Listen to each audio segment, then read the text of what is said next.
ونتوكل عليه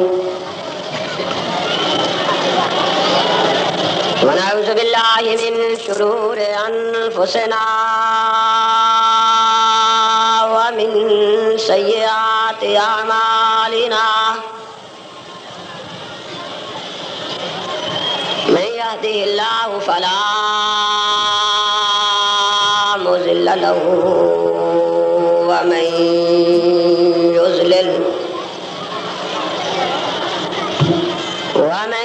يضلله فلا هادي له وأشهد أن لا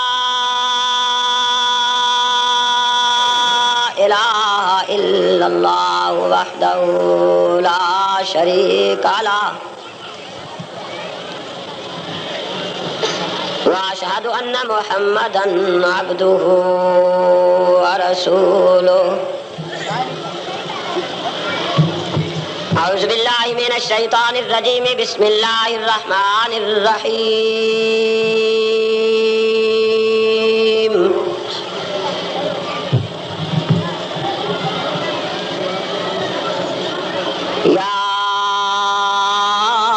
أيها الذين آمنوا اتقوا الله وكونوا مع الصادقين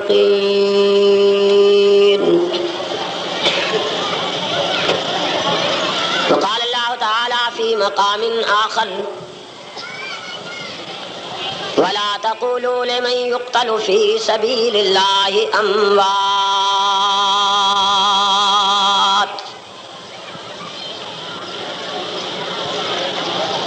وقال الله تعالى في مقام آخر وَلَنَبْلُوَنَّكُمْ بِشَيْءٍ مِّنَ الْخَوْفِ وَالْجُوعِ وَنَقْصٍ مِّنَ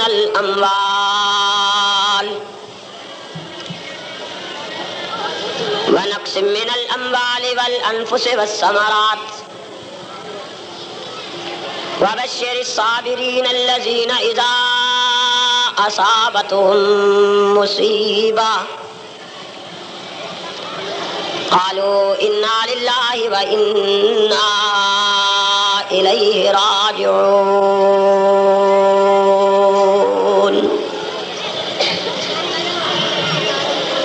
وقال الله تعالى في مقام آخر لقد نصركم الله ببدر وأنتم أذلة وقال الله تعالى في مقام آخر وأنتم الأعلون إن كنتم مؤمنين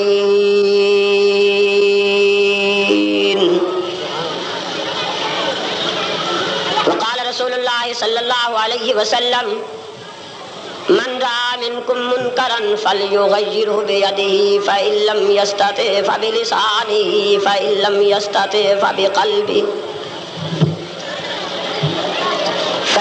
يستطيع فبقلبه وذلك أضعف الإيمان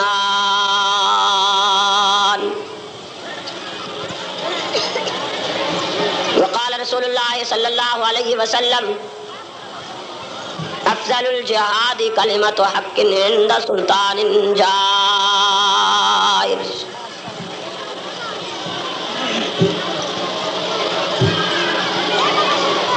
وقال رسول الله صلى الله عليه وسلم أنا النبي لا كذب أنا ابن عبد المطلب صدق الله وصدق رسوله النبي الكريم درود شریف پڑھ لیجیے جی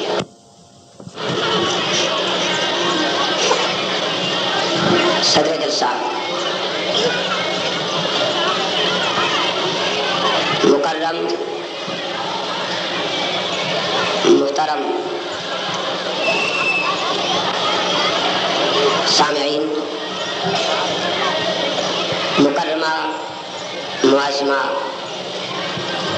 ماؤں اور بہنوں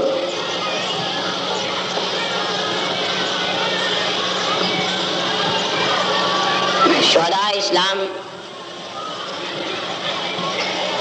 کانفرنس کی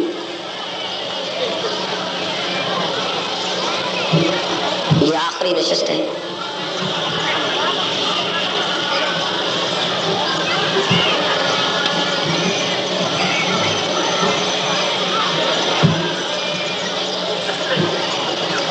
مجھے آپ حضرات سے جو کچھ کہنا ہے اس کا تعلق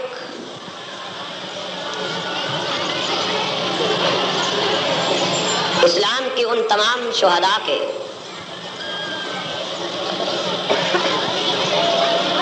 چیدہ واقعات سے ہوگا جنہوں نے آج تک پیغمبر کے اس مقدس نظام کے لیے جان کا نذرانہ پیش کیا ہے جسے اسلام کہتے ہیں.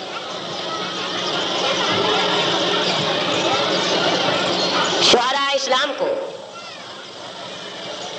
نذرانہ عقیدت پیش کرنے کے ساتھ ساتھ بعض احباب کے شدید اصرار اور مطالبے پر میں بستی عباس پورہ سے نکلنے والے جلوس اور اتاولی بستی میں ہونے والے فسادات اور جلوس سے متعلقہ معاہدہ اور معاہدے کی زبان، ان چیزوں کو بھی میں اختصار کے ساتھ بیان کرنا چاہوں گا تاکہ آپ حضرات کے سامنے حقائق، حالات، واقعات آ جائیں. دعا کیجئے حق جل مجدہ مجھے سچ سچ کہنے کی توفیق بخشے.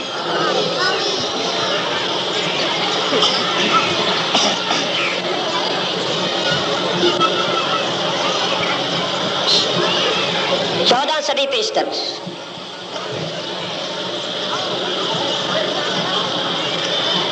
آمنہ کے لخت جگر نے امام الکونین نے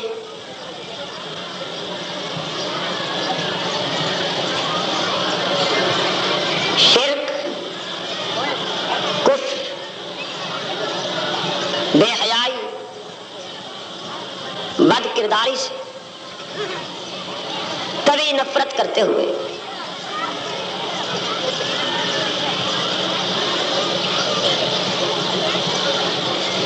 وہی آنے سے قبل پہاڑوں کا رخ کیا.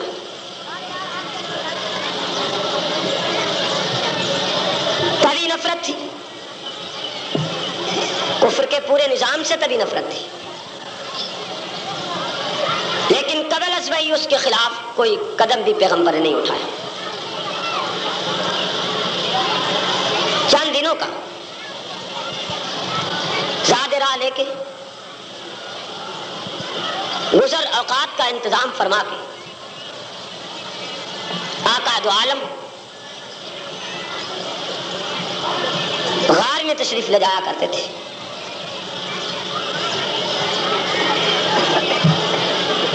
ماحول اور معاشرہ سے الگ چند دنوں کے بعد اسی غار میں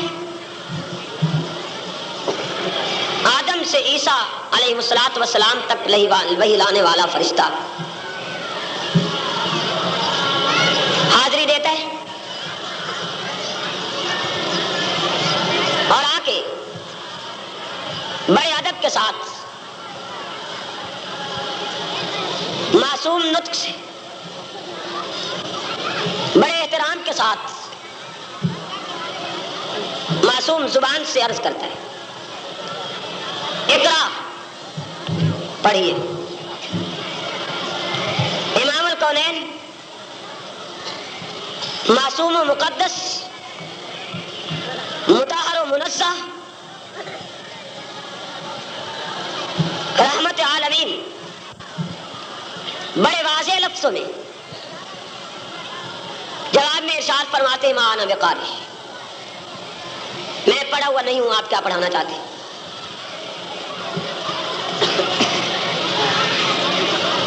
جبریل امین نے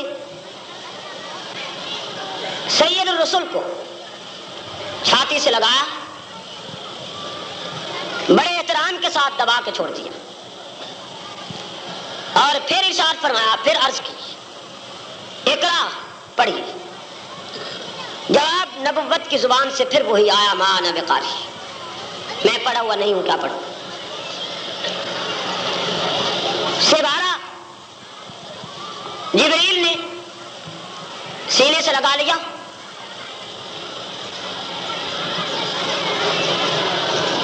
دبوچتے ہوئے چھوڑ کے پھر عرض کیا اقرا پڑھیے۔ جواب آیا، ما انا بقاری، میں پڑھا ہوا نہیں ہوں، کیا پڑھوں؟ جبریل نے سینے سے لگا کے پھر دبایا اور خالق ارض و سما کا یہ ارشاد پڑھا، اقرا بسم ربک الذی خلق خلق الانسان من علق، پڑھیے اس رب کے نام سے جس نے پیدا کیا۔ نبوت کی زبان پہ آیت کے یہی الفاظ جاری ہوئے، پیغمبر غار سے یہی پروگرام لے کے باہر آئے، زوجہ طیبہ خدیجۃ الکبریٰ سے آ کے بیان کیا اور ساتھ فرمایا، زملونی زملونی، مجھے چادر اڑا دیجیے۔ جسد اطہر میں کب کبھی تاری تھی، چادر اڑا دی گئی۔ یہ آغاز تھا نبوت کو میدان عمل میں لانے کا، پیغمبری کے پروگرام کو عام کرنے کا۔ آہستہ آہستہ چند دنوں کے بعد خاتم الانبیاء پر تدریجاً رفتہ رفتہ فاطر السماوات والارض نے ایک نظام اتارا، یہ کر رہا تھا تدریجاً نبوت ایک پروگرام کو خالق قدوس سے حاصل کرتی ہے، پھر اسی پروگرام کو انتہائی امن کے ساتھ پرامن ماحول میں قلائد سے ہٹ کر دلائل و براہین کی قوت کے ساتھ آمنہ کے لخت جگر امام الانبیاء امام الکونین اس پروگرام کو میدان عمل میں لائے۔ فاران کی چوٹی نبوت معصوم نطق کے ساتھ اس پہاڑ پہ کھڑے ہو کے دو ٹوک لفظوں میں اعلان کرتی ہے، قولوا لا الہ الا اللہ تفلحوا، لوگو لا الہ الا اللہ کہہ لیجئے، کامیابی ہی کامیابی ملے گی۔ لسان نبوت سے پیغمبر کی نطق سے ان لفظوں کا آنا تھا کہ دنیا کفر سراپا شرارت بن کے میدان میں آ گئی۔ ایک جانب تنہا نبوت ہے، ایک جانب پوری دنیا کفر ہے، ایک جانب سراپا عفت ہے، دوسری جانب سراپا شرارت ہے، ایک جانب سراپا عصمت ہے، دوسری جانب سراپا بدماشی ہے، ایک جانب سراپا انصاف ہے، دوسری جانب سراپا ظلم ہے، ایک جانب سراپا عدل ہے، دوسری جانب سراپا تشدد و بربریت ہے، ایک جانب مدلل گفتگو ہے اور دوسری جانب مغلظات ہے، ایک جانب قبر و آخرت کو سنوارنے کی دعوت دی جاتی ہے اور دوسری جانب سے پتھر ہوتا ہے، ایک جانب سے بڑے سنجیدہ لہجے میں انہیں یہ کہا جاتا ہے کہ لا الہ الا اللہ کہہ لیجئے فلاح پا جاؤ گے۔ جواب میں کبھی کوئی بدفطرت کذاب کہتا ہے، کبھی مجنون کہتا ہے، کبھی شاعر کہتا ہے، کبھی پتھر برساتا ہے، کبھی راستہ میں کانٹے بچھاتا ہے، کبھی راہ میں گڑھے کھودتا ہے، کبھی گھر میں گندگی اٹھا کے پھینکتا ہے۔ راہ چلنا دو بھر کر دیا گیا، زندگی گزارنا دو بھر کر دیا گیا، گالی گلوچ تورا بازی طوفان بدتمیزی کا گویا دریا بہ رہا تھا۔ ان مشکل حالات میں سب سے پہلے جس ذات گرامی قدر نے اپنے جسد کو پیش کیا، ان مشکل حالات میں سب سے پہلے جس نے لا الہ الا اللہ کی اشاعت کے لیے، رب ذوالجلال کی کبریائی کے لیے، خلاق عالم کی وحدت کے لیے، اس کی الوہیت کے لیے، شیطنت کو مٹانے کے لیے، کفر کو برباد کرنے کے لیے، شرک کا صفایا کرنے کے لیے، ظلم و تشدد کو مٹانے کے لیے، بربریت و بے حیائی کا ہمیشہ خاتمہ کرنے کے لیے، بدنظری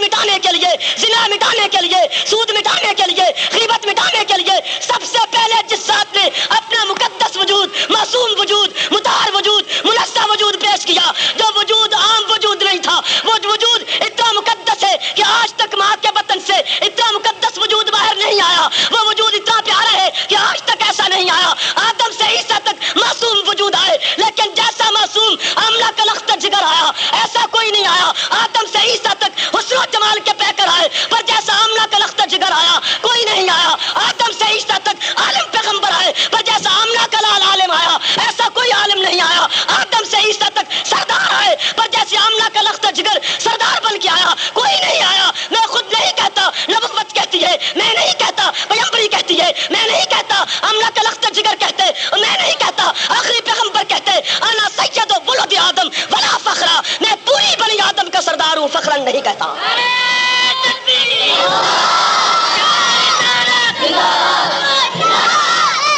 سب سے پہلے توجہ ہے میری طرف، سب سے پہلے جس ذات مقدس نے اپنی جان کو پیش کیا، کس لیے پیش کیا؟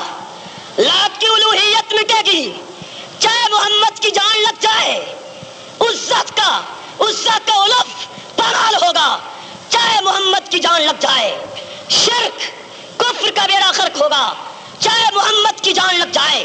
اس پروگرام کو لے کے نبوت میدان میں آئی، گلی گلی کوچا کوچا پیغمبری اس پروگرام کو پیش کرتی ہے۔ دنیا اس پروگرام کو سننے کے بعد ششدر ہے۔ جیسے میں نے عرض کیا، کوئی شاعر کہتا ہے معاذ اللہ، کوئی مجنون کہتا ہے، کوئی قذاب کہتا ہے، کوئی کچھ کہتا ہے، لیکن پیغمبر نے بڑے استقلال کے ساتھ اس پروگرام کو پیش کیا۔ پائے استقلال میں لغزش نہیں آئی، لرزہ طاری نہیں ہوا، نطق میں لچک نہیں آئی، پروگرام کو نہیں بدلا، پیش کرتی گئی نبوت اپنے پروگرام کو۔ جن حالات نے خاتم الرسل نے، امام الکونین نے اس پروگرام کو پیش کیا، وہ حالات تھے جن حالات میں ابو بکر مکہ میں موجود نہیں ہے، ساری دنیا وہاں موجود تھی۔ دنیا سے مراد اس علاقے کے تمام کفار وہ وہاں موجود تھے۔ علی موجود تھے، ابو طالب موجود تھے، عمر موجود تھے، عثمان موجود تھے، باقی تمام لوگ موجود ہیں، ابو جہل ابی لہب موجود ہیں، عتبہ شیبہ موجود ہیں۔ ایک ابو بکر ان حالات میں وہاں موجود نہ تھے، واپس آئے۔ نبوت ابھی تنہا ہے، پیغمبر کا ساتھی کوئی نہیں، رفیق کوئی نہیں، ہاں میں ہاں ملانے والا کوئی نہیں، آپ کی آواز پہ لبیک کہنے والا کوئی نہیں، آپ کی رسالت کا علم اٹھانے والا کوئی نہیں۔ نبوت پروگرام پیش کر رہی ہے۔ ابو بکر مکہ سے غائب تھے، تجارت کے لیے سفر پہ تھے، واپس آئے، لوگ دوڑ کے گئے اور کہنے لگے سنیں عبداللہ کے بیٹے نے معاذ اللہ نیا فتنہ کھڑا کر دیے۔ کیا کہا ہے؟ کہتے ہیں کہ میں رسول اللہ ہوں، اللہ کا پیغمبر ہوں۔ ابو بکر گھر گئے، سامان گھر رکھا، واپس آئے، محمد رسول اللہ کے سامنے بیٹھ کے عرض کرتے محمد سنیں آپ نے رسول ہونے کا دعویٰ کیا ہے۔ آمنہ کے لخت جگر نے فرمایا بالکل کیے ہے، کیا ابو بکر تو مان لے گا؟ رب کعبہ کی قسم، تاریخ چیختی ہے، لہو کے آنسو رو کے کہتی ہے، ایک تنہا اس نیل کو سقف اس نیل کو چھت کے نیچے، اس آسمان کے نیچے، اس زمین پر اکیلا ابو بکر بن ابی قحافہ ہے جس نے نبی سے دلیل نہیں مانگی، بلا دلیل پیغمبر کا سب سے پہلے کلمہ پڑھا ہے، بلا دلیل۔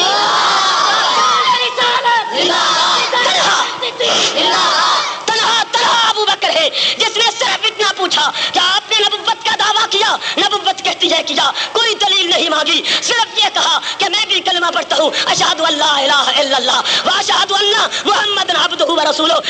توجہ کرتا جا، آگے بڑھنا چاہتا ہوں۔ صدیق دلیل نہیں مانگتا، بلا دلیل کلمہ پڑھ لیا، صرف اتنا پوچھا کہ آپ نے نبوت کا دعویٰ کیا ہے۔ علی بن ابی طالب نے بھی آقا کو رسول مانا ہے، عمر نے بھی رسول مانا ہے، عثمان نے بھی رسول مانا ہے، طلحہ زبیر نے بھی رسول مانا ہے، ابو ہریرہ نے بھی رسول مانا ہے، خالد بن ولید نے بھی رسول مانا ہے۔ سب نے کچھ نہ کچھ معجزات دیکھ کے، کچھ نہ کچھ بحث کر کے، دلائل لے کے مانا ہے۔ حتیٰ کہ جب علی بن ابی طالب کا نمبر آیا، آمنہ کے لخت جگر کہتے علی تو میرا کلمہ پڑھ لے۔ علی کہتی آقا ذرا ابو سے پوچھ لوں وہ اجازت دیتے ہیں یا نہ۔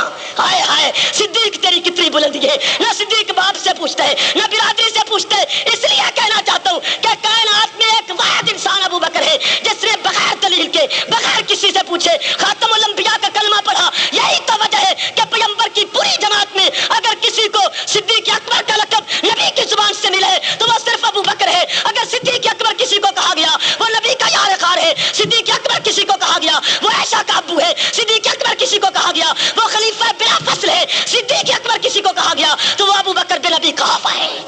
یہی وجہ تھی ان کو صدیق اکبر کہنے کی کہ سب نے مانا، سب نے نبی کی تصدیق کی، لیکن کچھ نہ کچھ گفت و شنید کے بعد، دلائل کے بعد، غور و فکر کے بعد ابو بکر غور نہیں کرتا، فکر نہیں کرتا، بلا دلیل مانتا ہے، کہتا ہے ٹھیک ہے۔ حتیٰ کہ کہتا جاؤں چلتے ہوئے جب آقا معراج پہ گئے واپس آئے، فرمایا رات ہی رات آسمانوں کی سیر کر آیا ہوں۔ توجہ ہے، رات ہی رات آسمانوں کی سیر کر آیا ہوں۔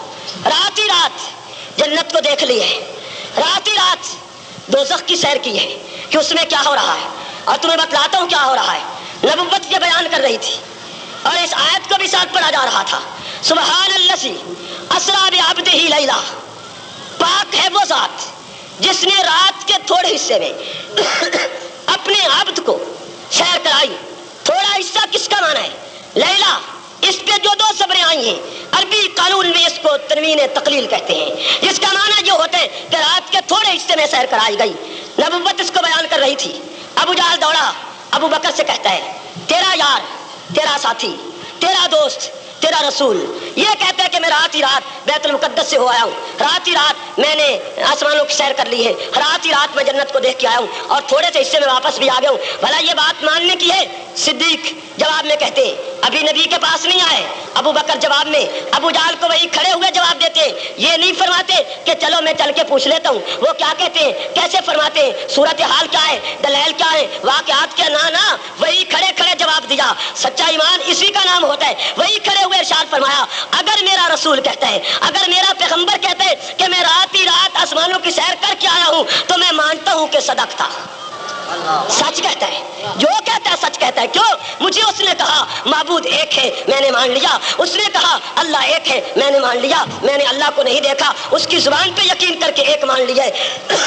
میں نے معبود کو دیکھا نہیں، اس کی زبان پہ یقین کر کے مان لیا۔ میں نے جنت نہیں دیکھی، ان کی زبان پہ یقین کر کے مان لیا۔ میں نے دوزخ نہیں دیکھی، ان کی زبان پہ یقین کر کے مان لیا۔ یہ تو کوئی بڑی بات نہیں ہے جو آپ کہہ رہے ہیں۔ اگر وہ فرماتے ہیں کہ میں گیا ہوں تو سچ کہتے ہیں، میں اس کی تصدیق کرتا ہوں۔ انہی واقعات کی بنیاد پر ابو بکر کو صدیق اکبر کہا گیا۔ سب سے پہلے ابو بکر نے نبوت کا دامن پکڑ لیا۔ پیغمبری اس پروگرام کو لے کے نکل گئی میدان میں، آہستہ آہستہ رفتہ رفتہ چوکوں پہ بیان کیا، مشرکین مکہ کے میلوں میں بیان کیا، بازاروں میں بیان کیا، حرم پاک میں بیان کیا، طواف کرتے ہوئے بیان کیا، حجر اسود کو چومتے ہوئے بیان کیا۔ نبوت اس پروگرام کو بیان کرتی رہی اور اس کو آگے پھیلاتی رہی، اپنے وجود کو پیش کر کے، اپنی جان ہتھیلی پہ رکھ کے پیغمبر نے اسلام کی اشاعت کی ہے، رب ذوالجلال کی کبریائی کو پھیلایا ہے۔ چنانچہ توجہ کرتے جائیے، نبوت اسی پیغام کو لے کے، اسی انقلابی پروگرام کو لے کے، اسی اسلام کو لے کے، رب ذوالجلال کی کبریائی کو لے کے، خالق کی وحدت کے پروگرام کو لے کے، اس کو لے کے آمنہ کا لخت جگر طیف کا رخ کرتا ہے۔ طیف کی وادیوں میں اس پروگرام کو بیان کیا ہے۔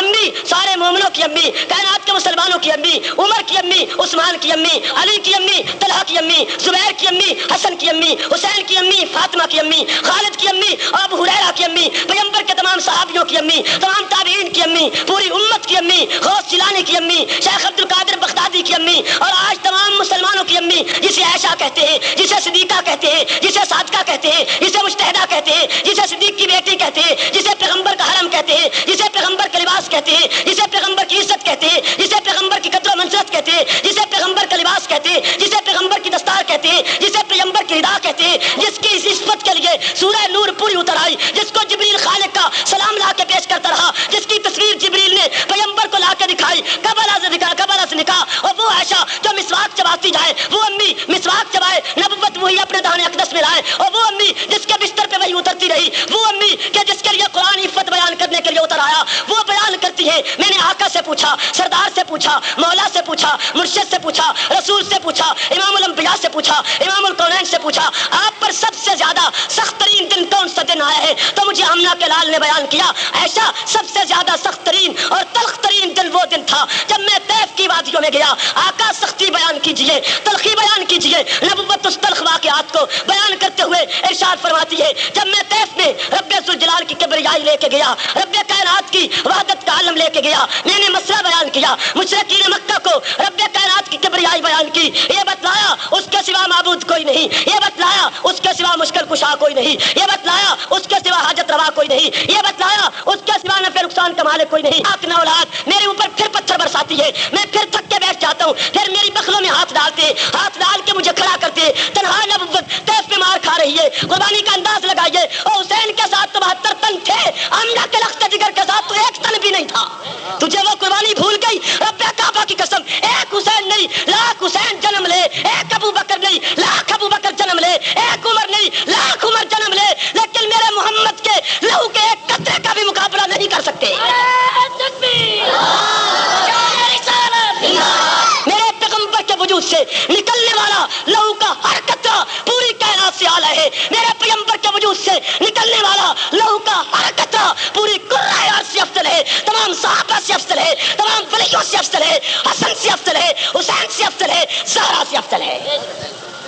سمجھ ذرا، وہ مقدس لہو کے قطرات طیف کی وادیوں میں پیغمبر کے جسد اطہار سے نکلتے ہیں، نبی کے نالین لہو سے تر ہو گئے، کپڑے لہو سے لت پت، پیغمبری آئے، کیا عالم ہوگا پیغمبر کے قلب و جگر کا، کیا حشر ہوگا اس معصوم پیغمبر کا، کیا حالت ہوگی اس معصوم نبی کی، کیا انداز ہوگا، کیا حالات ہوں گے، کیا گزرتی ہوگی اس پیغمبر کے قلب و جگر پہ جو تنہا قوم سے کٹ کر، برادری سے دور، دوست احباب سے دور، تنہا طیف کی وادیوں میں مار کھاتا ہے اور اس وجود کا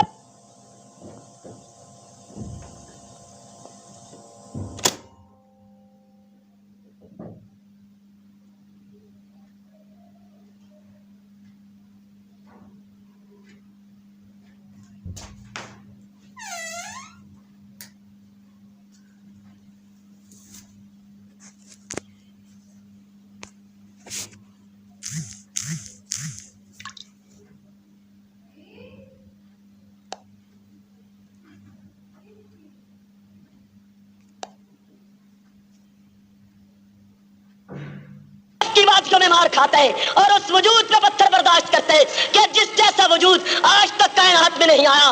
امیر شریعت قربان جاؤں تیرے انداز بیان سے، لاہور موچی دروازے میں خطیب ایشیا امیر شریعت گرجتے ہوئے کہتا ہے، لوگوں جب میں یہ دیکھتا ہوں، جب میں سیرت کی کتابوں میں آقا دو عالم کی زلفیں دیکھتا ہوں، سیرت کی کتب میں نبوت کا چہرہ پڑھتا ہوں، سیرت کی کتب میں پیغمبر کے دندان اقدس کی روشنی پڑھتا ہوں، اس انداز کی روشنی کے بعد روایات میں آتا ہے کہ بعض اوقات آپ گھر کے حجرے میں مسکرا دیتے تو گمی ہوئی سوئی مل جاتی۔ جب میں آقا کی اس دندان مبارک کی روشنی کو دیکھتا ہوں، جب میں آقا کی معصوم نظر کو دیکھتا ہوں، جب میں آقا کی معصوم آنکھ کو دیکھتا ہوں، جب میری نظر معصوم ہاتھ کی اس ہتھیلی پہ پڑتی ہے جس جیسی نرم ہتھیلی کائنات میں کوئی نہیں، کائنات کا، کرۂ عرش کا، عالمین کا کوئی ریشم اتنا نرم نہیں ہے جتنا آمنہ کے لخت جگر کا جسد اطہر نرم تھا۔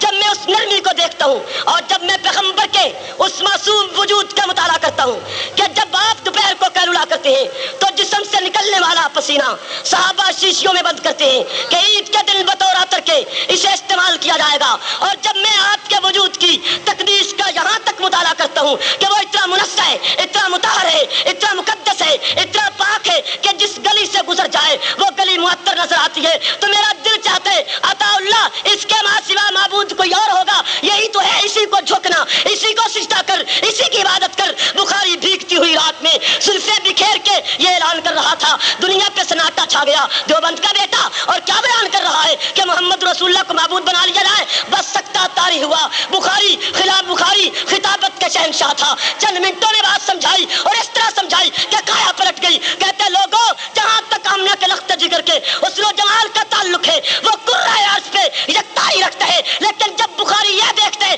یہی حسن و جمال کا پیکر، یہی عفت محب، یہی شرافت کا پترا عرب کی زمین پہ سر رکھ کے اعلان کرتے ہیں سبحان ربی اللہ، تو عطا اللہ سمجھ گیا معبود وہی ہے جس کو یہ سجدہ کرتا ہے۔ میرے محترم سامعین، میں عرض یہ کر رہا ہوں، یہ مقدس وجود، یہ مطہر وجود طیف میں کھڑا ہے، کس لیے کھڑا ہے؟ کون سا پروگرام لے کے آیا ہے؟ مار کیوں کھاتا ہے؟ پریشانی کو جھیل رہا ہے اور تنہا کھڑا ہے، کفر کی جانب سے پتھر برستا ہے، جسم سے لہو نکلا۔ امی کہتی ہے میں نے پوچھا آقا سختی کیسی تھی؟ فرمایا پتھر برستے تھے، میں تھک کے بیٹھ جاتا، مجھے کھڑا کرتے، چند قدم چلتا پھر تھک کے بیٹھ جاتا، پھر میری بخلوں میں ہاتھ ڈال کے کھڑا کرتے، میں پھر تھک کے بیٹھ جاتا، پھر پتھر برستے، مجھے کھڑا کرتے، میں چاہتا کہ کسی طرح میں نکلوں اور آگے اپنے پروگرام کو بیان کرتا جاؤں، بھاگنے کی نقطہ نظر سے نہیں، پروگرام جاری ہے، پتھر برستے، نبوت کہتی ہے لا الہ الا اللہ، توجہ کیجئے، پتھر برستے، نبوت کی زبان پہ لفظ ہے اللہ کے سوا معبود کوئی نہیں، پتھر برستے رہے، جسم لہو سے لت پت ہو گیا، نالین لہو سے تر ہو گئے، جبریل تڑپ کے آیا، جبریل آ کے اپنے جذبات کا اظہار کرتا ہے، اپنی عقیدت کا اظہار کرتا ہے، عرض کرتا ہے آقا اجازت ہے اس قوم کو تباہ و برباد کر دیا جائے، طیف کی پہاڑیاں ملا دی جائے اور اس میں یہ پس جائے، اس کا بیج چیز باقی نہ رہے. نبوت تیرے صبر پہ قربان جاؤں, پیغمبری تیرے استقلال پہ قربان جاؤں. جس نے لا الہ الا اللہ کی بنیاد رکھی اس کے صبر و استقلال کو دیکھ. جواب میں کہتے ہیں جبریل ٹھہر جا, اس سے بات کر لینے دیجئے جس نے اعلان کیا تھا وما ارسلناک الا رحمۃ للعالمین, اور کچھ نہیں کرنا. ہٹ گئے جبریل, آقا دو عالم نے معصوم دامن دراز کر لیا, استدعا کر دی اللہم اہد قومی فانہم لا یعلمون, اللہ یہ قوم میرا مرتبہ نہیں جانتی, اسے ہدایت نصیب فرما دے, تباہ و برباد نہ کر. نبوت کے نالین لہو سے تر ہیں, جسم لہو سے لت پت ہے, اس سے بڑی قربانی اور کون سی قربانی ہوگی. یہ الگ بات ہے کہ کفر پیغمبر کو شہید نہ کر سکا, اس لیے نہ کر سکا کہ خالق وعدہ کر چکا تھا واللہ یعصمک من الناس, کہ اللہ آپ کے وجود کو کافروں سے بچا لے گا, وہ شہید نہیں کر سکیں گے. اگر یہ وعدہ خالق کا نہ ہوتا تو کمی کوئی نہیں رہی تھی کفر کی جانب سے. کفر کی جانب سے نبوت کا پانی بند کیا گیا. شاہ ابی طالب کی قید دیکھ, پانی بند کیا, ایک دن نہیں 3 برس گزر گئے, کھانے کے لیے کوئی چیز نہیں آئی, پینے کے لیے چیزیں مہیا نہیں ہوتی, مکمل مکاتا کر دیا گیا. تجھے کرب و بلا کی وادیوں کا 3 دن کا پانی نظر آیا اور نبوت کی 3 سال کی قید نظر نہ آئی. گویے سب سے بڑا مجاہد پیغمبر ہے, باقی سب پیغمبر کے نوکر ہیں. گویے پل میں آ کے مت پیغمبر کی قربانی پہ ہاتھ صاف کر, پہلا نمبر پیغمبر کی قربانی کہے جس نے سب سے زیادہ قربانی پیش کی ہے, گالیاں کھائی ہیں, تبرہ سنا ہے, پتھر کھائے ہیں, پریشانیاں جھیلی ہیں, وطن سے بے وطنی اختیار کی ہے. 3 سال شاہ ابی طالب کی قید کاٹی, درختوں کے پتے کھا کے گزارا کیا. مکاتا عام ہے, کھانے کی کوئی چیز مت جائے, پینے کی کوئی چیز مت جائے. جیسے کیسے ہوا پیغمبری معجزانہ طور پہ 3 سال قید کاٹ گئی. 3 سال کے بعد وہ قید ختم ہوتی ہے, پیغمبر پھر باہر آئے, پروگرام میں لچک نہیں آئی, بدلا نہیں, کافر ہار چکے تھے. وہ آئے, آ کے کہتے ہیں سونا لے لیجئے, اپنا موقف بدل دیجئے, چاندی لیجئے, موقف بدلیے. اگر آپ چاہتے ہیں کہ سلطنت دے دی جائے ہم وہ بھی دیتے ہیں, موقف بدل لیجئے. لیکن کون بدلے؟ پیغمبر نے جو کچھ بیان کیا تھا وہ ذاتی مفادات کے لیے نہیں, بلکہ وہ سب کچھ اللہ کی رضا کے لیے اور اس کے حکم کے ساتھ بیان کیا جا رہا تھا. پیغمبر نے موقف نہیں بدلا. حالات یہاں تک سنگین ہو گئے کہ آخرکار کفر میٹنگ کرتا ہے کہ سرے سے امنا کے لخت جگر کا صفایا کر دیا جائے, جان سے مار دیا جائے. اب بھی توجہ کیجئے, اب بھی پیغمبر نے مقابلے میں تلوار نہیں اٹھائی, خندہ پیشانی کے ساتھ صبر و استقرار کے ساتھ اس ظلم کو برداشت کیا, وطن چھوڑ دیا. وطن چھوڑتے وقت اندازہ کیجئے, ذرا توجہ کرتے جائیے, عقیدہ بنے, ذہن میں بات بیٹھ جائے. سب سے پہلے جو ایمان لایا تھا نبی پہ, آج پھر ایک مشکل وقت وہ تھا جب نبوت تنہا ہے, ساتھ کوئی نہیں. آج پھر دوسرا وقت مشکل آیا کہ نبوت رات کو نکلنا چاہتی ہے, تاریکیوں میں نکلنا چاہتی ہے, اندھیرے میں نکلنا چاہتی ہے, چھپ کے نکلنا چاہتی ہے, کسی کو بتلانا نہیں چاہتی, نہ اپنے کو نہ بیگانے کو. ان مشکل حالات میں پیغمبری وطن چھوڑنا چاہتی ہے. حالات سنگین ہیں, کافر دروازے پہ کھڑے, گھر کا گھراؤ کیے ہوئے, ناکے بندیاں کی ہوئی ہیں. ان حالات میں نبوت اپنے گھر سے نکل کے ابو بکر کے دروازے پہ آئی. پوری کرۂ ارض پر جب دوسرا مشکل مقام آیا تو اس مشکل گھڑی میں بھی ابو بکر نبوت کے ساتھ چلتا ہے. یا وہ مشکل مقام تھا, یا وہ مشکل گھڑی تھی, یا وہ مشکل گھڑی تھی جب آپ تنہا تھے, کوئی کلمہ نہیں پڑھ رہا تھا. صدیق نے کلمہ پڑھ کے آپ کا دامن پکڑ لیا, اور جب دامن پکڑے اور کفر کی طرف سے مار پڑی ہے, خاتم الانبیاء کو پہلے وہ مار رہے تھے, صدیق اکبر دوڑ کے آئے اور آ کے کہنے لگے اتقتلون رجلا ان یقول ربی اللہ, بدماشو اس کو مارتے ہو جو کہتا ہے میرا رب اللہ. تو کفر ابو بکر پہ ٹوٹ پڑا, ابو بکر کے گلے میں کپڑا ڈال لیا, گھسیٹنا شروع کر دیا, مارا, بے ہوش ہو گئے, اٹھا کے گھر لائے. جب گھر لائے ہوش آئی تو ابو بکر پوچھتے ہیں میرے آقا کے ساتھ کیا گزری. ہائے ہائے, کیا کمال ہے محبت کا, کیا کمال ہے قربانی, جوش اور جذبے کا. آج وہی ابو بکر اس مشکل گھڑی میں پھر ساتھ ہے. رات کی تاریکی ہے, دشمن گھراؤ کیے ہوئے, دشمن تاک میں لگا ہوئے, دشمن کی انٹیلیجنس پورا گشت کر رہی ہے کہ کہاں جاتے. سارے مکہ میں خدا کی قسم تاریخ گواہ ہے, ابو جہل کا کوئی CID کسی اور صحابی کے دروازے پہ نہیں آیا. عمر بھی پیارا ہے, کوئی شبہ نہیں. عثمان بھی پیارا ہے, کوئی شبہ نہیں. اور علی بھی پیارا ہے, علی کے گھر بھی بیٹی ہے, عثمان کے گھر بھی بیٹی ہے. لیکن اس وقت کا ماحول اور معاشرہ بتلاتے کہ سب سے زیادہ محبت, تعلق اور انس نبوت کو جس سے تھا وہ ابو بکر ہے. ابو جہل کہتے کہ اور کہیں مت جاؤ, ابو بکر کے دروازے پہ جائیے, اگر اپنے گھر محمد نہیں تو ابو بکر کے گھر مل جائے گا. کیا کفر کی سوچ دیکھ لے کہ اس کا نظریہ نقطہ نگاہ کیا تھا کہ نبی ابو بکر کے گھر ملے گا. آئے, دستک دی, چھوٹی سی بچی اسماء بنت ابی بکر باہر آئیں اور آ کے پوچھا, اس سے پوچھا آپ کے ابو کہاں ہیں. اس نے کہا پتہ نہیں ہے. آپ کے گھر محمد آئے, وہ جواب میں کہتی ہے پتہ نہیں. خدا کی قسم تاریخ لہو کی آنسو ہوتی ہے. ابو جہل جیسا بدماش تھپڑ مارتے ہیں اسماء بنت ابی بکر کو, جو چھوٹی سی بچی ہے, اس کا رخ مڑ گیا, لیکن بیٹی قربان تیری جرت پہ، جواب میں کہتی ہے سینہ چیر ڈال، زبان کھینچ لے، پر راز راز رہے گا، میں صدیق کے گھرانے کی بچی ہوں، راز فاش نہیں کیا جا سکتا۔ نعرے دی تو بڑی چس آ گئی۔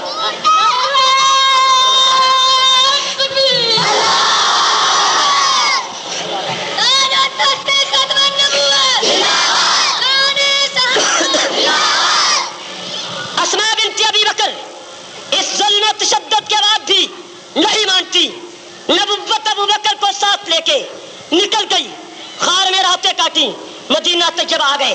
توجہ کیجئے، میں شہداء اسلام کی قربانیوں کا تذکرہ کر کے آپ کو اس سٹیج پہ لانا چاہوں کہ تو رفت زدہ ہے، صلاحیت زدہ ہے، تیری مولویت صلاحیت زدہ ہے، تیرا مورخ صلاحیت زدہ ہے، تو صلاحیت زدہ ہے، تو پیغمبر کی قربانی چھوڑ کر، بدر کے شہداء کی قربانی چھوڑ کر، احد کے شہداء کی قربانی چھوڑ کے ایک قربانی کو بیان کرتا ہے۔ مجھے حیرت ہے کہ بعض بازام خیش کسی وزارت کی انگلی پہ ناچنے والے کم عقل کم فہم یہ فتویٰ بازی کرتے پھر رہے کہ یہ صحابہ نو مندن اہل بیت نو نہیں مندے۔ اہل بیت عائشہ کے سوا اور ہے کون؟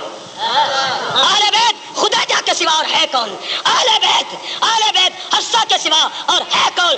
اصل اہل بیت تو پیغمبر کی بیوی ہے۔ حسن حسین علی اور فاطمہ الزہرا کے متعلق اہل بیت کا قول کیا گیا ہے، لیکن کس رنگ میں؟ جب آقا پہ یہ آیت اتری انما یرید اللہ لیذھب عنکم الرجس اہل البیت ویطہرکم تطہیرا، یہ آیت اس مقام پہ آئی ہے جہاں پہلے بھی نبی کی بیویوں کا تذکرہ ہے، بعد میں بھی نبی کی بیویوں کا تذکرہ ہے، حتیٰ کہ رافضیوں کو کہنا پڑا کہ یہ آیت اس مقام کی نہیں، اس آیت کو بدل کے یہاں لایا گیا ہے، قرآن کو تبدیل کر کے یہاں لایا گیا ہے، یہ آیت کسی اور مقام کی تھی، یہاں لا کے اس کو نبی کی ازواج کے حق میں بنا دیا گیا ہے۔ رافضی بکتا رہے، قرآن کا انکار کرتا رہے، کفر بکتا رہے، مجھے اس سے بحث نہیں، مجھے سنی سے بحث ہے کہ تو غور کر کہ یہ آیت وہاں آئی ہے جہاں پہلے بھی نبی کی بیویوں کا تذکرہ ہے، بعد میں بھی نبی کی بیویوں کا تذکرہ ہے۔ اعلان یہ ہے انما یرید اللہ لیذھب عنکم الرجس اہل البیت ویطہرکم تطہیرا، کہ پیغمبر کی بیویوں میں تمہیں پاک کرنا چاہتا ہوں۔ دوسری جگہ آئیے جب پیغمبر پہ وحی آئیے، ہم آپ کو بیٹا دینا چاہتے ہیں،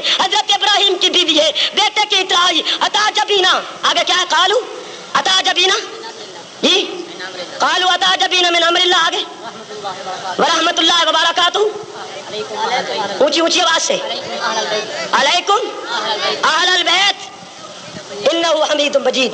ابراہیم کی بیوی کو خطاب ہے، قالو عطا جبینا من امر اللہ، قالو عطا جبینا من امر اللہ، اللہ کے حکم سے تعجب کر رہی ہو۔ یہاں لفظ بھی اہل بیت کا آیا اور پیغمبر کی بیوی کے لیے آیا، لہذا قرآنی نص سے یہ حقیقت اپنی جگہ منقع ہو گئی کہ بنیادی طور پر اہل بیت کا لفظ بیوی کے لیے استعمال ہوتا ہے، اس سے ہٹ کر بچے پہ استعمال ہوگا تو ضمنی طور پہ استعمال ہوگا، بھائی پہ استعمال ہوگا ضمنی استعمال ہوگا، نواسوں پہ استعمال ہوگا ضمنی طور پہ استعمال ہوگا۔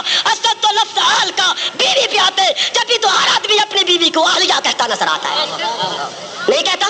اونچی آواز سے انما یرید اللہ لیذھب عنکم الرجس اہل البیت ویطہرکم تطہیرا، تمہاری اللہ تمہیں پاک کرنا چاہتا ہے، ارادہ اس کا یہ ہے رجس اور نجاست کو تم سے دور کر دے۔ تو اصل اہل بیت پیغمبر کی بیوی ہے۔ جب یہ آیت اتر آئی تو خاتم الانبیاء نے ایک چادر لی اور اس چادر کے نیچے حسن حسین علی اور فاطمہ الزہرا کو لائے اور پھر دعا مانگی۔ توجہ کیجیے عقیدہ بنے، پھر دعا مانگی اللہم ہؤلاء اہل بیتی فطہرہم، توجہ رہے ذرا، اللہم ہؤلاء اہل بیتی فطہرہم، یا اللہ یہ بھی میرے اہل بیت میں شمار کر کے فطہرہم، ان کو بھی پاک کر۔ سوال پیدا ہوتا ہے کہ جب یہ اعلان آ چکا تھا انما یرید اللہ لیذھب عنکم الرجس اہل البیت، تو کیا خالق کو نبی بتلانا چاہتے ہیں کہ تو جانتا نہیں کہ اہل بیت کون ہے، لہذا یہ ہے میرے اہل بیت؟ کیا اطلاع کے لیے ان کو چادر میں لایا گیا کہ اللہ کو بتلایا جائے یہ اہل بیت ہے، ان کو پاک کر، کہیں مغالطے میں معاذ اللہ کسی اور کو پاک نہ کر ڈالے؟ عقل کر، اللہ پیغمبر کی بیویوں کے پاک ہونے کا اعلان کر چکا تھا، نبی نے دعا مانگی اللہ وہ میری بیوی ہے، یہ میرے بچی ہے، ایک بیٹی ہے، دو نواسی ہے، ایک داماد ہے، تو کرم نوازی کرتے ہوئے ان کو بھی چادر تطہیر میں داخل کر کے پاک کر دے۔ تیری قدرت کے سامنے کون بند باندھ سکتا ہے؟ اصل پیغمبر کی بیوی اہل بیت تھی، حسن حسین اور فاطمہ ضمن اہل بیت میں شمار ہوئی۔ تیری عقل پتہ نہیں کہاں گئی ہے؟ بزام خیش وزارت کی عہدوں پہ گویا نازا ہونے والے، وزارت کی انگلیوں پہ ناچنے والے اور ان کے ارد گرد باس مفاد پرست طبقہ داخل میں نہ بولتا، کیا حق پہنچتا ہے ایک شخص کو کہ میں نفس کے خلاف بولتا ہوں اور وہ میرے خلاف زبان کھولتا ہے؟ یہ جنہیں جی صحابہ تے مندن اہل بیت نہیں مندے. اہل بیت کے ماننے والی نسل تو دیکھ, اہل بیت کے ماننے والی قوم تو دیکھ, ذرا اس کا مطالعہ تو کر کتنا وہ اہل بیت کو مان رہی ہے. اسی مسجد میں جہاں رات ہمارے اوپر یہ فتویٰ لگایا گیا کہ یہ اہل بیت کو نہیں مانتے, صحابہ کو مانتے, اسی مسجد میں گزشتہ سال مرثیہ پڑھا جا رہا تھا. توجہ کرو, اپنی زبان میں بتلاتا ہوں, اس نے بھی چونکہ اپنی زبان میں پڑھا ہے. مرثیہ یہ پڑھا جا رہا ہے, نہ میں شاعر, نہ میں عالم, نہ میں فاضل, نہ میں شاعر, میں ایک سادہ جیا جاتا.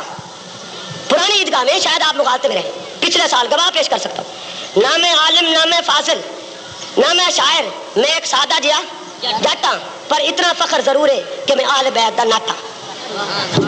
پر اتنا فخر ضرور ہے کہ میں اہل بیت دا نہ حسن حسین میراثی رکھی ہوئے ہیں. بولو تو صحیح, حسن حسین نے نٹ رکھے ہوئے ہیں نچاون واسطے. کسی کے کان پہ غیرت کی جو رینگی, شرم آئی کہ تمہاری مسجد میں کھڑے ہو کے اہل بیت کی توہین ان لفظوں میں کی گئی کہ گویا وہ نٹ اور میراثی بھنگی اور چسی رکھا کرتے تھے. تمہارا عشق رسول کہاں گیا, تمہاری دیانتداری کہاں گئی؟ نہ چھیڑو, ہمیں ایک لائن پہ چل کے کام کرنے دو, ہم تمہارے تمام کرتوت جانتے ہیں. نہیں بات آئی میری ذہن میں جو میں نے عرض کیا؟ آپ نبی کے صحابہ کو مانتے ہیں یا نہیں مانتے؟ نبی کی اولاد کو مانتے ہیں یا نہیں مانتے؟ اونچی آواز سے حسن کو, حسین کو, فاطمہ الزہرا کو. جو کہے نہیں مانتے اس سے بڑا بے ایمان, جو کہے نہیں مانتے اس سے بڑا دجال, جو مسجد میں کھڑا ہو کے کہے یہ آل رسول کو نہیں مانتے اس سے بڑا کذاب, اس سے بڑا دجال, اس سے بڑا شیطان, اس سے بڑا ابلیس, اس سے بڑا کمینہ, اس سے بڑا رذیل, اس سے بڑا گھٹیا شاید ماں کے پیٹ سے باہر نہ آیا ہو.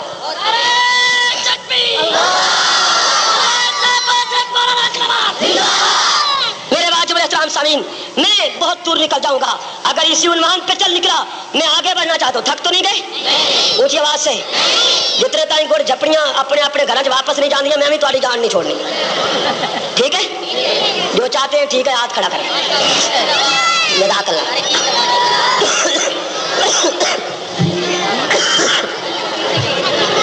میری بات ذہن میں اتر رہی ہے یا نہیں اتر رہی؟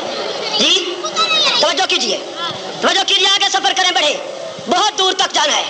سید الشہداء کی شہادت, سید الشہداء حضرت حمزہ کی, عثمان بن عفان کی, فاروق اعظم کی, حیدر کرار کی, شہداء بدر کی, شہداء احد کی, یہ تمام شہادتیں اختصار کے ساتھ ان کا تذکرہ, شہداء کربلا کا تذکرہ اور پھر اس معاہدے کا ذکر, یہ تمام باتیں میری تقریر کا جزو ہیں. میں نے ابتدا میں آپ سے عرض کر دیا ہے, لیکن میں مضمون کو اس طرح لاؤں گا کہ یہ ذہن میں نقش کرتا جائے, جمتا جائے ذہن میں. آپ ایک نظریہ لے کے یہاں سے جائیں, ایک نقطہ نگاہ لے کے جائیں, ایک ذہن لے کے جائیں, ایک عقیدہ لے کے جائیں, ایک فکر لے کے جائیں, ایک پروگرام لے کے جائیں, اور وہ پروگرام بلا دلیل نہ ہو, پروگرام با دلیل ہو, معقول ہو, سنجیدہ ہو. توجہ کیجیے, عرض یہ کر رہا تھا, نبوت نے بے پناہ قربانیاں دی. قربانیاں دینے کے بعد غارے رات میں کاٹی. ابو بکر ساتھ رہے, پریشانیاں جھیلتے ہوئے, مشکلات کاٹتے ہوئے, پریشانیاں برداشت کرتے ہوئے مدینہ طیبہ آ گئے. نبوت آ گئی. نبوت ابھی شہر سے باہر تھی. توجہ کیجیے, آواز ذہن میں اترے, ابھی شہر سے باہر ہے. مدینہ طیبہ کی بچیاں مکانوں کی چھتوں پہ آ گئی. نبوت مدینہ سے ابھی چند قدم باہر ہے, شہر سے. مدینہ طیبہ کی بچیاں, انصار کی بچیاں مکانوں کی چھتوں پہ آ گئیں. انہوں نے آمنہ کے لخت جگر کو دیکھا, دیکھتے ہی بول پڑی, طلع البدر علینا. نہیں سمجھ آئی؟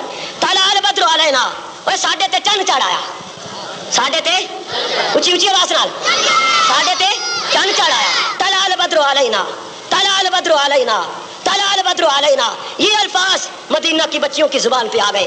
نبوت مدینہ طیبہ میں داخل ہو گئی. آہستہ آہستہ محنت شروع کر دی. کفر کو چین نہیں آیا. کفر نے پیغمبری کا راستہ یہاں بھی روکنے کا پروگرام بنا لیے. نبوت آسمان کا رخ کرتی ہے. اللہ پتھر کھائے, تیرا پروگرام نہیں چھوڑا. راستہ نے کانٹے پیچھے, تیرا پروگرام نہیں چھوڑا. گالیاں دی گئیں, تیرا پیش کردہ پروگرام نہیں چھوڑا. شاعر کہا گیا لیکن موقف نہیں بدلا. مجھے 3 سال شاہ ابی طالب کی قید کاٹنا پڑی. گویا نبوت یوں عرض کر رہی تھی, سب کچھ برداشت کیا, آخر وطن چھوڑ دیا, پھر بھی ناپاک نسل مجھے چین سے نہیں بیٹھنے دیتی. اب کیا فیصلہ ہے؟ اب فیصلہ ہوتا ہے. میرے آقا, میرے لاڈلے, میرے محبوب, میرے لاڈلے پیغمبر اب فیصلہ ہو چکا ہے، تلوار ہاتھ میں لیجئے، جتنے ساتھی آ گئے ہیں تھوڑے ہیں یا زیادہ ان کو ساتھ لے کے میدان میں آ جائیے، اب کفر کے ساتھ فیصلہ کھلے میدان میں ہوگا۔ اخلاقی اصول تمام استعمال کر لیے گئے، قواعد و ضوابط تمام استعمال کر لیے گئے، ایک مدت تک جبر و استبداد سہ کے امن کو بحال رکھنے کے لیے تمام تر تدبیریں بروئے کار لائی گئیں، لیکن اگر کفر شرارت سے باز نہیں آتا تو میرے محبوب تلوار لے کے میدان میں آ جائیے۔ اجازت ملی نبوت تلوار لے کے، درود شریف پڑھیے، اجازت مل گئی، نبوت تلوار لے کے میدان میں آ گئی۔ سب سے پہلا مارکا بدر کا مارکا تھا۔ جماعت پیغمبر کی کلیل ہے، خالق مدد کرتا ہے، اور اس مدد کو لفظوں نے بیان کیا، لقد نصرکم اللہ ببدر وانتم اذلہ، تم کمزور تھے، اللہ نے تمہاری بدر میں مدد کی ہے۔ خالق ارض و سما کا آخری پیغمبر اس پونجی کو لے کے بدر میں آیا، صحابہ کٹے اور کئی کافروں کو کاٹ گئے، اس طرح بدر فتح کر کے واپس آئے۔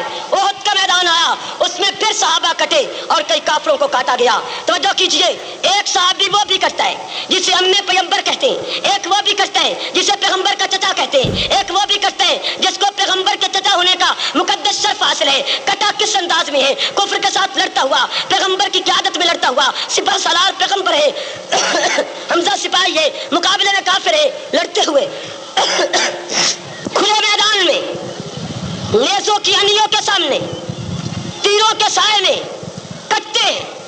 کیسے کاٹا گیا؟ شہید کرنے کے بعد ناک کاٹ لی گئی، شہید کرنے کے بعد کان کاٹ لیے گئے، شہید کرنے کے بعد حلیہ بدل دیا گیا، شہید کرنے کے بعد کلیجہ نکال لیا گیا، کلیجہ نکال کے چبا لیا جاتا ہے، چھوٹے چھوٹے ٹکڑے بنا کے ان کا ہار بنا کے گلے میں ڈال کے ایک عورت پیغمبر کے سامنے آئی ہے، باز آؤ اپنے پروگرام سے ورنہ آپ کا یہی حشر کریں گے۔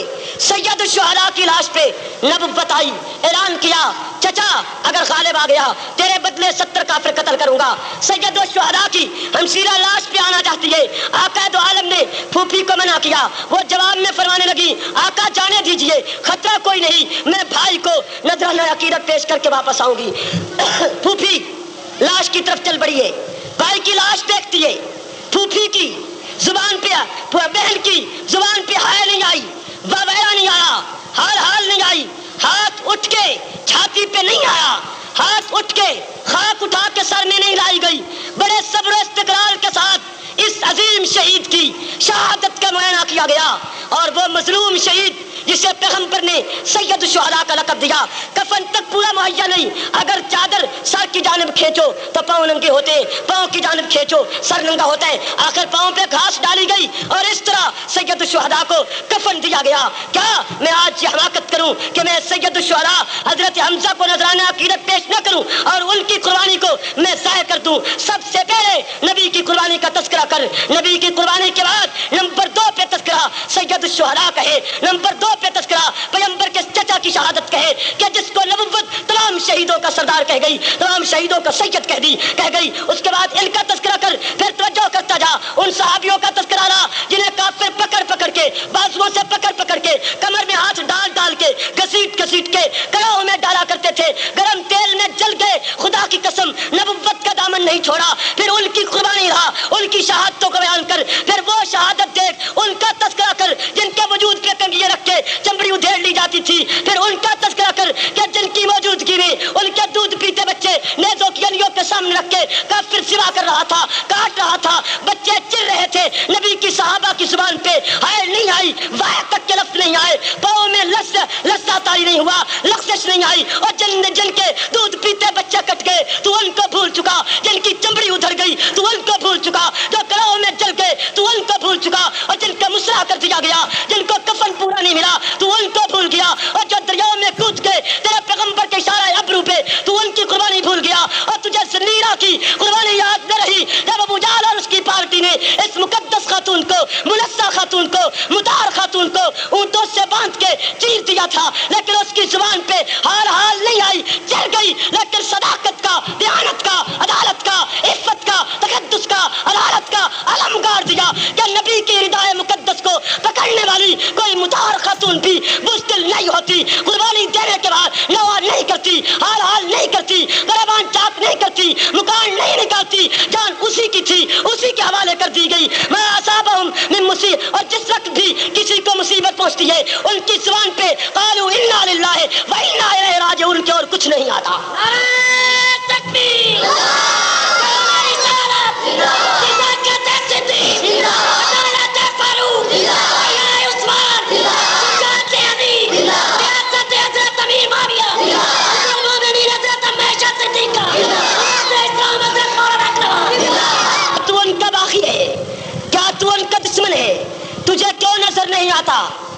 مدینہ طیبہ، مدینہ الرسول، پیغمبر کا جوار، پیغمبر کا پڑوس، نبی کا داماد، ام کلثوم، رقیہ کا خامند تجھے کیوں نظر نہیں آتا؟ جامع القرآن تجھے کیوں نظر نہیں آتا کہ جس کے حیا کا یہ عالم کہ نبوت کہے عثمان وہ ہے جس سے عرش کے ملائکہ حیا کرتے ہیں، تجھے کیوں نظر نہیں آتا؟ یہ عثمان مدینہ طیبہ میں کرتا ہے، قرآن پڑھتے ہوئے کرتا ہے، مظلومانہ شہید ہوتا ہے، جرم کوئی نہیں، قصور کوئی نہیں، زیادتی کوئی نہیں، اللہ کی کتاب کی تلاوت جاری ہے، اللہ کی کتاب کی تلاوت جاری ہے، صلاحیت مکان کا گھراؤ کرتی ہے، محاصرہ کرتے ہوئے اس مظلوم صحابی کو شہید کیا جاتا ہے، خلیفہ ثالث کو شہید کیا جاتا ہے، شہادت کے لہو کے قطرات اس قرآن کی آیت پہ آئے، فَسَيَكْفِيكَهُمُ اللَّهُ، عثمان شہید ہو گئے۔ مورخ لکھتے ہیں کہ جب عثمان کی شہادت کا وقت آیا، قرآن سامنے پڑا تھا، بے ایمان نے قرآن کو ہٹانے کی کوشش کی، قرآن نہیں ہٹایا جا سکا، ہٹا نہیں، ہٹاتا قرآن گھوم کے پھر سامنے آتا ہے، دوبارہ ہٹایا قرآن گھوم کے پھر سامنے آیا، سیوارہ ہٹاتا ہے پھر آ کے سامنے آتا ہے، آخرکار تاریخ اٹھا، تیرے دل و دماغ کو میں للکارنا چاہتا ہوں، تیری غیرت کو اجاگر کرنا چاہتا ہوں۔ جب قرآن عثمان کا دامن نہیں چھوڑتا، سوائے قرآن کو لات مارتا ہے، تاریخ پر آج بھی روتی ہے، آج بھی چیختی ہے، لیکن قرآن پھر بھی عثمان کا دامن نہیں چھوڑتا، آخرکار سامنے آ گیا، فَسَيَكْفِيكَهُمُ اللَّهُ پہ عثمان کا لہو گرا ہے، قیامت کا دن آئے گا، بدر کا قیدی قیامت کا دن آئے گا، بدر کا قیدی بطور گواہی کے بدر کی زمین لائے گا، احد کا قیدی بطور گواہی کے احد کی زمین لائے گا، اور کربلا کا شہید بطور گواہی کے کربلا کی زمین لائے گا، بدر کا شہید بدر کی زمین لائے گا، احد کا شہید گواہی کے لیے احد کی زمین لائے گا۔ اور کیوں نہیں لائے گا؟ یہ محض مبلغانہ گپ نہیں، یہ زمین ہر عمل کی گواہی دے گی، جہاں زنا کیا ہوا ہے زمین بولے گی، جہاں نماز پڑھی ہے وہ زمین ٹیپ ریکارڈ کی طرح تیرا عمل بتلائے گی، تیرا زنا بتلائے گی، چوری بتلائے گی، بدماشی بتلائے گی، غنڈہ گردی بتلائے گی۔ قرآن کہتے ہیں زمین ٹیپ ریکارڈ کی طرح بولے گی، بدر کی زمینیں بول کے سید الشہداء کی شہادت پیش کریں گی، لیکن ایک شہید ایسا بھی آئے گا جسے عثمان کہتے ہیں، جب اس کا نمبر آئے تو قرآن آ کے بولتا ہے، قرآن کھولئے فَسَيَكْفِيكَهُمُ اللَّهُ، یہ آیت بولتی ہے کہ میرے اوپر عثمان کے لہو کے قطرات گرے تھے۔ آج بھی قرآن کا یہ نسخہ، اس کی photo copy Lahore Punjab public library میں موجود ہے، میں نے بڑی طلب کے ساتھ اس نسخے کی زیارت کرنے کی کوشش کی اور الحمدللہ زیارت کرنے میں کامیاب ہو گیا۔ آپ بھی جائیے اس کی زیارت کر لیجئے۔ تجھے